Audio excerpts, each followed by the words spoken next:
Nous prenons l'effet des sociétés d'ici et d'ailleurs avec notre invité qui est déjà avec nous ici sur le plateau. Il s'est joint à nous, il est déjà là. Sefkas, c'est parti pour l'effet des sociétés d'ici et d'ailleurs. Alors, aimables téléspectateurs, les temps changent. La science évolue. La technologie aussi évolue. Voilà pourquoi aujourd'hui nous avons fait appel pour vous bien sûr, une personne en tenue, en uniforme si on peut le dire, en tenue militaire, mais qui s'adonne beaucoup plus à la science, qui a même publié un ouvrage qui suscite la curiosité aujourd'hui au sein des universités, dans toutes nos provinces, un peu partout, parce qu'on se pose la question, vraiment un militaire peut-il publier un tel ouvrage si scientifique, si profond? Alors lui, c'est les colonel Bavon Makungu Landamoko. Il est colonel des FARDC, des Forces armées de la République démocratique du Congo. Il est directeur des ressources humaines au CISM, c'est-à-dire Comité international du sport international. Il est détenteur d'un diplôme de master en gestion des ressources humaines et organisation. Et enfin, il est écrivain. C'est lui que nous recevons et nous vous disons bonjour mon colonel. Mesdames, bonjour, merci beaucoup. Bonjour mon colonel. Bonjour. Vous avez plusieurs casquettes en tout cas. Oh oui. Et pouvez-vous saluer tous nos téléspectateurs qui nous suivent de partout? Je suis très ravi. Je salue tous ceux qui nous suivent, de près ou de loin. Je suis vraiment très très ravi. Merci beaucoup. Y a-t-il une autre casquette que nous avons omis de citer ici? Oui, laquelle? Non, je ne sais pas. Je vous pose la question que vous aimeriez peut-être ajouter. Hein. Non. Tout a été dit. Tout a été dit. Je suis colonel au sein des Forces armées de la République démocratique du Congo. Et je suis directeur de ressources au Comité international des sports militaires. Et je suis écrivain. Ok. Je suis parent.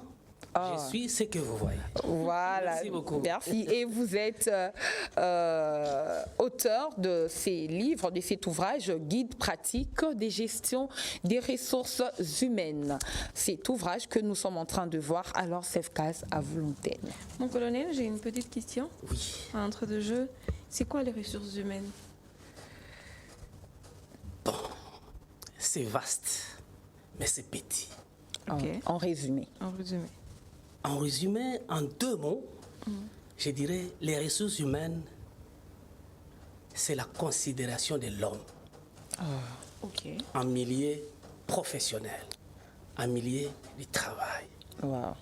Parce que les autres disent la gestion des ressources humaines, c'est la gestion des hommes au travail dans l'organisation, c'est-à-dire dans l'entreprise. Voilà. Voilà.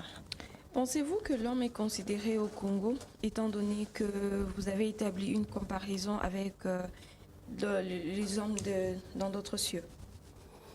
L'homme est considéré au Congo, l'homme n'est pas considéré au Congo. Là n'est pas notre souci. Notre souci de présenter les contenus.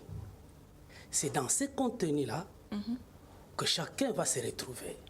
Est-ce qu'il considère l'homme ou il ne le considère pas? Et comme je venais de... Je peux aller encore plus loin quand le chef de l'État dit le peuple d'abord. Le peuple d'abord signifie quoi?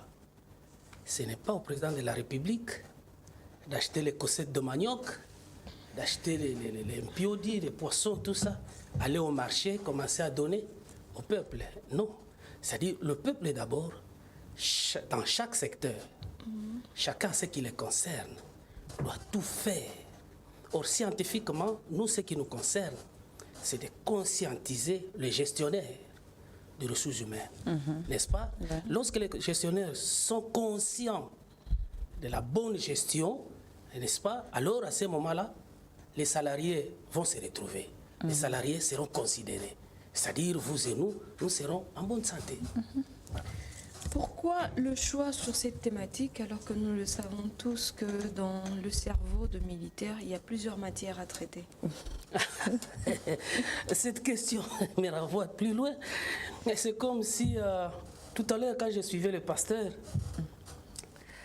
vous pouviez aussi poser cette question au pasteur. Pourquoi il s'intéresse aux fidèles chrétiens? Oui, on va aussi le poser. Hein? Vous comprenez? Oui. C'est-à-dire que le pasteur est là pour les fidèles. Les gestionnaires que nous sommes là que pour les hommes. Les hommes, quels hommes? Les hommes au travail. Parce que si l'homme est bien géré, si l'homme est pris en considération, même le pasteur n'aura pas de soucis. Parce que tout ce que nous demandons, nous convergeons avec le pasteur. Presque, nous allons avec eux ensemble. Donc, les soucis pour nous, c'est la considération de l'homme en milieu professionnel. Voilà. Alors, mon colonel, ce matin, nous vous recevons en qualité de toutes ces casquettes, au fait. Car nous sentons au sein de Forces armées, un livre est en train de susciter une curiosité des lecteurs en matière de ressources humaines. Et nous savons que c'est en temps de paix qu'un militaire s'adonne au développement personnel et aussi à la science. Mais comment avez-vous fait pour sortir un livre si scientifique en temps de guerre à l'Est? Nous savons tous que l'Est de notre pays, de la RDC, est attaqué. Oui. Alors vous, comment avez-vous fait pendant cette période de guerre à l'Est que vous puissiez publier un tel ouvrage? Madame, merci beaucoup. Moi, je pouvais aussi vous poser cette question-là, mais d'une autre façon. Mais malheureusement, je sais que vous n'êtes pas là pour répondre aux questions. C'est-à-dire, dans la maison, quand il y a divergence, quand il y a les désaccords entre papa et maman, les enfants vont toujours manger. Les enfants vont toujours manger. Nous savons que l'ennemi est dans notre pays. Nous sommes agressés. Mais nous avons aussi le devoir d'informer les gens. D'ailleurs, c'est le moment propice pour informer les gens. Donc nous n'allons pas croiser les bras parce que nous savons que non, nous sommes agressés et nous sommes attaqués et que nous ne pouvons pas informer les gens. Non, nous avons le devoir, nous avons la mission d'informer les gens. C'est pourquoi on s'est concentré pour informer les gens. Ok. Alors, mais lorsque nous essayons un peu de paginer votre livre, lorsque nous essayons un peu de paginer votre ouvrage, nous constatons qu'il contient 10 chapitres, n'est-ce pas? Alors, avec une première partie qui met l'homme au centre. Alors, notre question, c'est celle de savoir pourquoi mettre l'homme au centre dans la première partie? Est-ce parce qu'il est lui-même ressource ou parce qu'il a de ressources en lui? Oui, comme vous venez de le dire, madame, l'ouvrage est subdivisé en 2 parties. La première partie, elle est concentrée beaucoup plus théorique. Et la deuxième partie, elle est pratique. Alors, si on s'est concentré sur l'homme, des communs de mortels disent que l'homme, c'est une ressource. C'est une richesse. L'homme, c'est une richesse. Madame, telle que vous êtes là, des fois, on vous dit que non, vous êtes une richesse. Vous êtes une ressource. Mais sur le plan scientifique,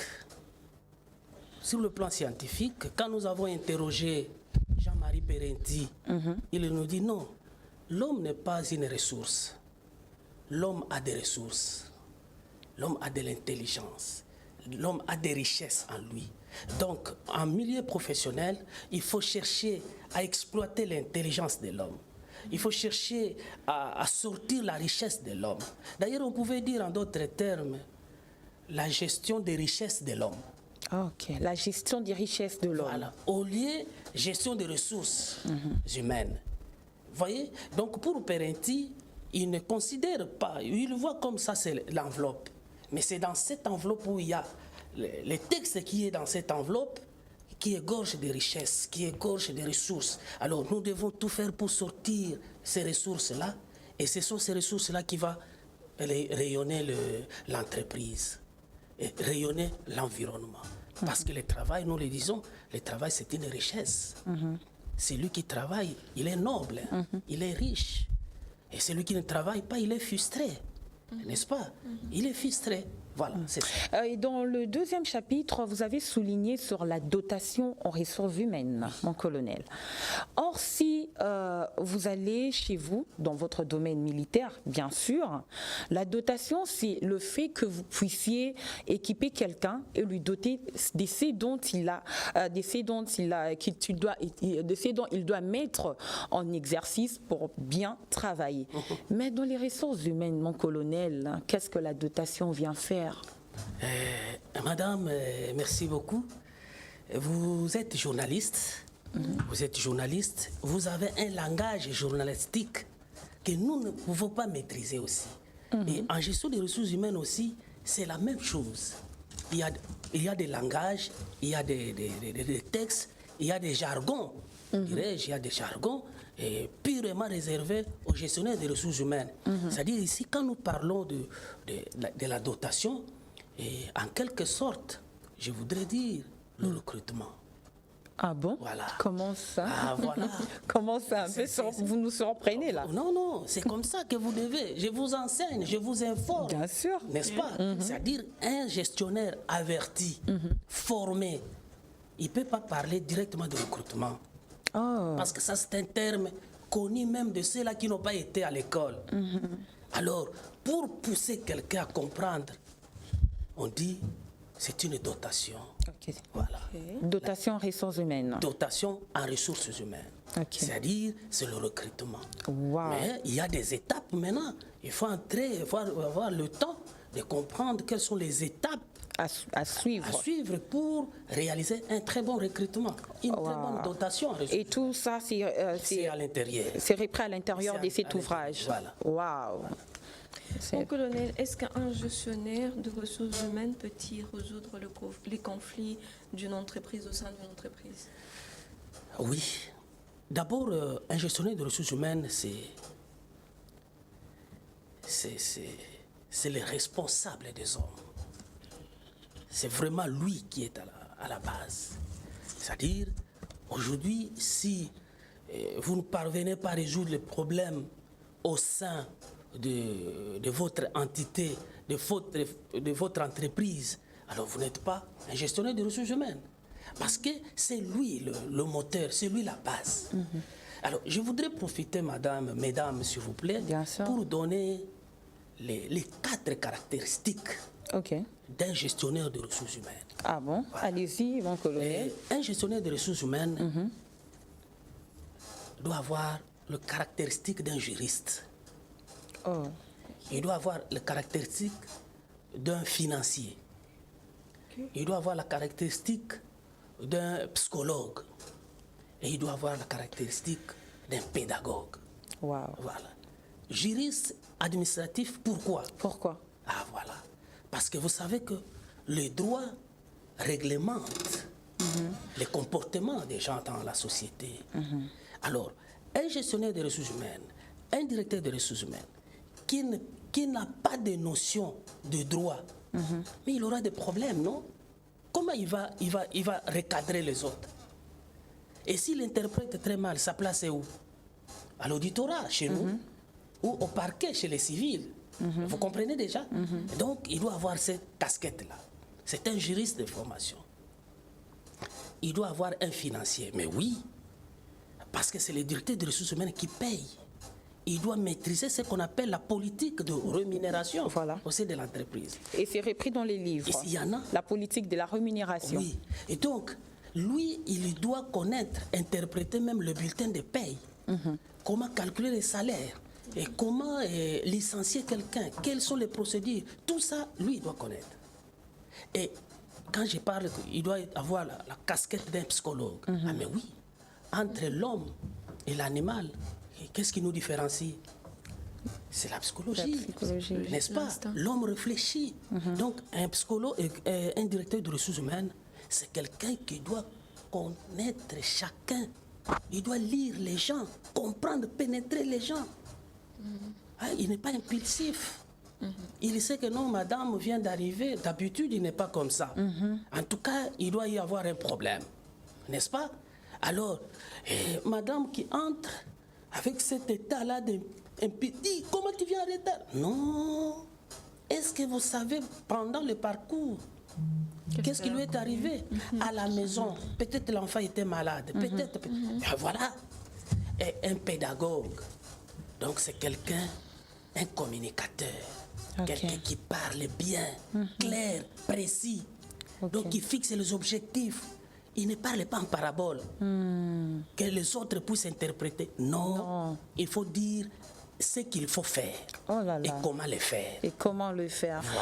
Mais quelque part, lorsque nous sculptons votre livre, mon colonel, nous avons vu ou constaté que vous avez eu à épingler l'intelligence émotionnelle d'un directeur de ressources humaines et vous avez même parlé de politique des ressources humaines. Est-ce que vous pouvez nous le rappeler et nous expliquer c'est quoi vous faites? Oui, c'est comme je venais de dire.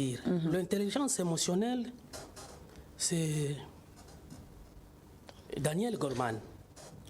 Oui, un psychologue qui a écrit dans ce sens-là. Il a défini l'intelligence émotionnelle comme quoi capacité de quelqu'un de maîtriser ses émotions et les émotions des autres. Vous comprenez?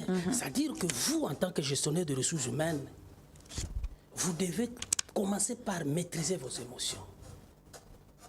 S'il y a un problème qui surgit au niveau de la direction, au niveau des services, vous n'êtes pas là pour s'alarmer. Non. Laissez le temps au temps. Écoutez les gens et cherchez à trouver solution au problème au lieu de s'époumoner, de s'alarmer. Non. Donc, lorsqu'il y a un problème, c'est le gestionnaire qui reçoit le problème. Le gestionnaire, c'est celui qui a en termes bizarre, là je dirais qu'il doit avoir les amortisseurs. C'est comme un véhicule qui n'a pas d'amortisseur, c'est-à-dire que ce n'est pas nécessaire. Voilà. Ok. Alors, Sef? Mon colonel, au chapitre 8, 9, 10, vous avez parlé de la supervision et encadrement, la santé et sécurité au travail, enfin, mesures disciplinaires. Alors, je voulais savoir, en termes simples, qu'est-ce que vous avez voulu dire? Voilà. Et la supervision, vous êtes directeur des ressources humaines, vous êtes gestionnaire des ressources humaines. Mais vous n'êtes pas là, restez au bureau climatisé. N'est-ce pas? Donc, vous devrez être aussi homme de terrain. Ah, voilà l'expression, voilà les verbes. C'est un homme du terrain. Les directeurs des ressources humaines, les gestionnaires, communiquent, feedback. Il est là, il suit ce qui se passe et comment ça se passe.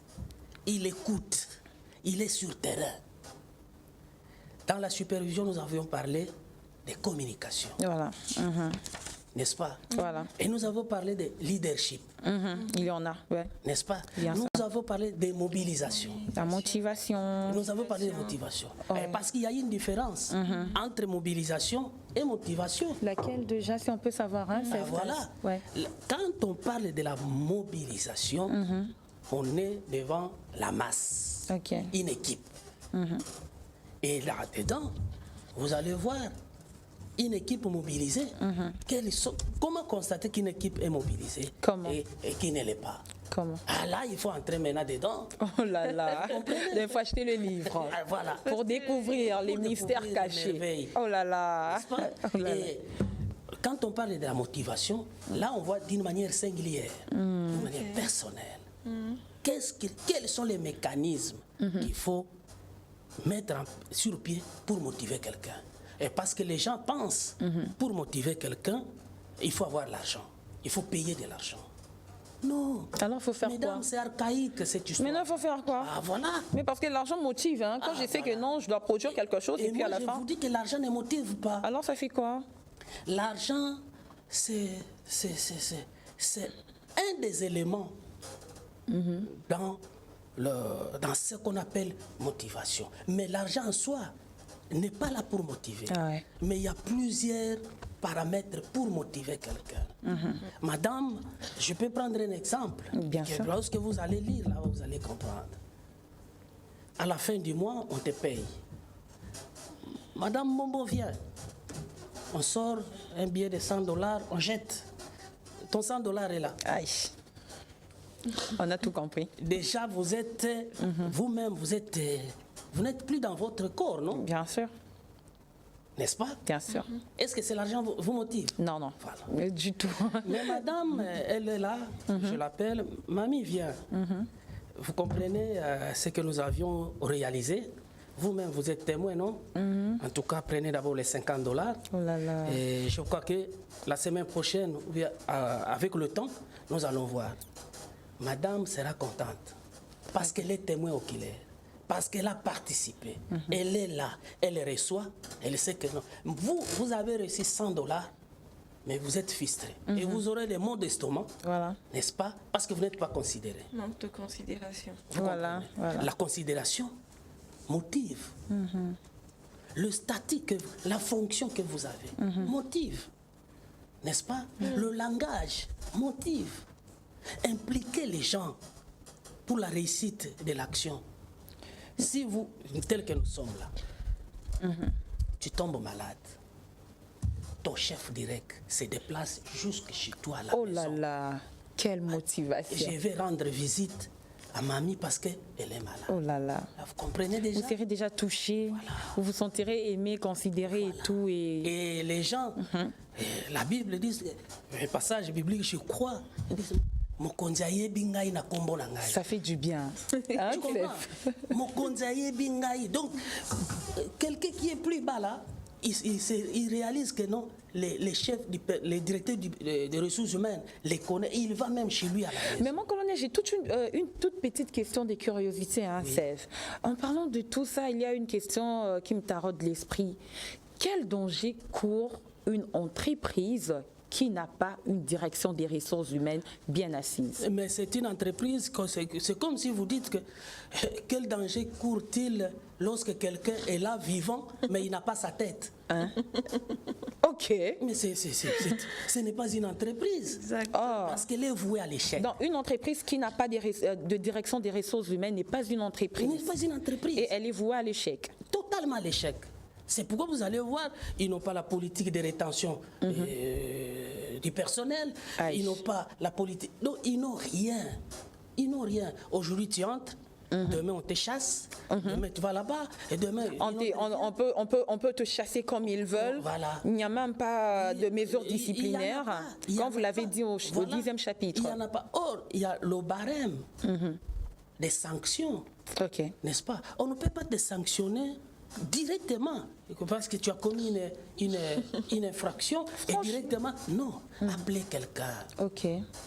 C'est comme dans la maison. Donc, il y a plusieurs étapes Il y a des avant d'arriver à la sanction finale. C'est comme vous sanctionnez les enfants à la maison. Ce n'est pas que l'enfant a brisé le verre d'eau direct. Non, non, non, non, non. Ne faites plus ça. Franchement. Première fois, deuxième fois. Quand il y a récidive, c'est alors on passe à une autre étape. Mais les étapes, il y en a là-bas. Voilà. Wow. Mais pour finir, en tout cas, mon Dieu, J'ai une petite question. vous en avez? Oui. Ok, allez-y.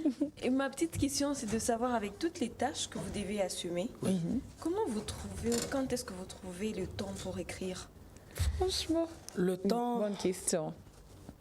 le temps c'est l'homme. Le temps c'est le vouloir. Celui qui veut, peut. Et si je vous dis que moi, je vais au lit à 19h30, Pardon? voilà. Ok.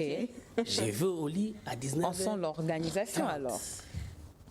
Et en tout cas, je quitte le lit à 3h Ok, pour me permettre De de travailler. m'organiser. ok, je vois.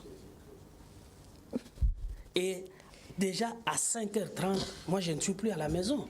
Lorsque vous venez me chercher, en tout cas, désolé. Waouh. Voilà. Waouh. Pendant ce temps-là, je peux arriver au bureau parce que je suis responsable. J'arrive au bureau déjà à 6h. de 6h à 8h, les 2 heures là, c'est beaucoup. C'est consacré à la science, de recherche. Et dès que le moment arrive, j'arrête. Je m'occupe à faire autre chose. Pourquoi? Je veux que les autres apprennent aussi.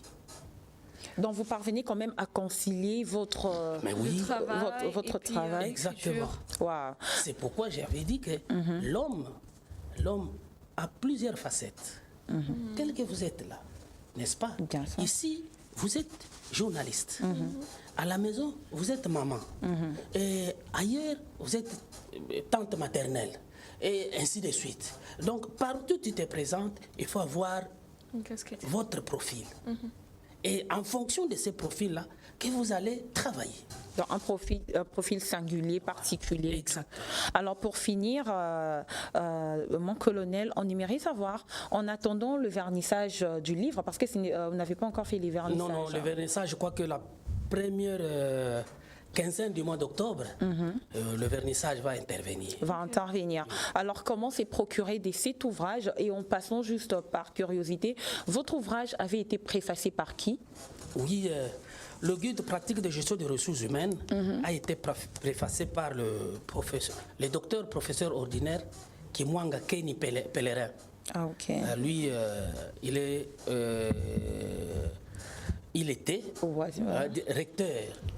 recteur honoraire de l'Université pédagogique nationale, donc l'UPEN. Alors comment se procurer cet ouvrage? Oui, provisoirement, ceux qui veulent faire des réservations, nous sommes sur Chaumba, au Comité international des sports militaires, en face de l'IPG, Institut professionnel de la Gombe. Oui, vous venez de Lingwala, c'est comme si vous allez vers Kitambo, vous allez voir les conteneurs peints en noir-blanc superposés là. Voilà. Alors, en contact, un numéro? Un numéro, ils peuvent nous contacter au 084. 084. Oui, 43. Alors, mon colonel, pardon, vous pouvez donner toujours le préfixe du pays au cas où il y aura des commandes à l'extérieur, parce que nous sommes suivis jusqu'à l'étranger. Oui, 243. Donc, plus 243. Oui, plus 243. Oui. Et 84. 43. 600. 15. Voilà. Alors, mon colonel, j'aimerais que vous regardiez votre caméra droit, vous fixez votre caméra, que vous puissiez lancer un message à toutes ces entreprises qui ne s'occupent pas de la direction des ressources humaines ou qui n'en ont pas. Un message à toutes ces entreprises. Oui, c'est vraiment un message qui concerne tout le monde, parce que quand on parle de gestion des ressources humaines, on voit les entreprises étatiques ou para-étatiques. Donc, ceux qui n'ont pas encore, les entreprises qui n'ont pas encore la direction des ressources humaines, en tout cas, doivent tout faire pour en avoir. Parce que l'avenir de leur entreprise en dépend. Voilà. Merci beaucoup. Merci d'avoir été des nôtres. Et fidèles téléspectateurs, nous vous rappelons que nous avions reçu pour vous les colonels Bavon Makungu Landamoko, qui est colonel des forces armées de la République démocratique du Congo. Il est directeur des ressources humaines au CISM, c'est-à-dire Comité international des sports militaires. Il est détenteur d'un diplôme de master en gestion des ressources humaines et organisation. Il est écrivain. Merci. Je vous remercie, madame. C'était là, les faits des sociétés d'ici et d'ailleurs.